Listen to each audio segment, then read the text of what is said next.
નમસ્કાર, હું એજી ગજર, જિલ્લા પુરવઠા અધિકારી સુરેન્દ્રનગર. આપના માધ્યમથી સૌ રેશન કાર્ડ ધારકોને જણાવવા માંગુ છું કે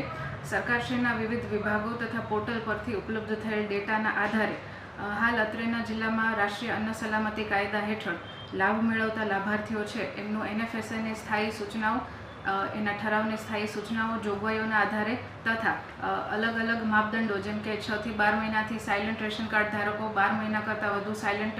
રેશન કાર્ડ ધારકો છે, પછી જેમની આવક એન્યુઅલ ઇન્કમ,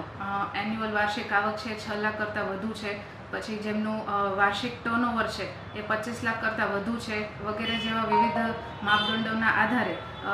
જે NFSAનો લાભ મેળવે છે એવા રેશન કાર્ડ ધારકોનું હાલ વેરિફિકેશનની કામગીરી અત્રેના જિલ્લામાં ચાલુ છે.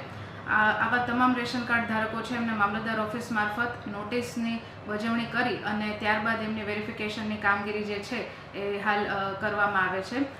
8 ઓગસ્ટની સ્થિતિએ હું આપને જણાવું કે 4584 જેટલી તમામ તાલુકાઓમાંથી થઈ અને સદરનું રેશન કાર્ડ ધારકોને નોટિસની વજવણી થઈ છે. સદર જે વેરિફિકેશનની કામગીરી છે એ મહત્તમ કામગીરી છે સપ્ટેમ્બર માસ સુધીમાં પૂર્ણ કરવામાં આવશે.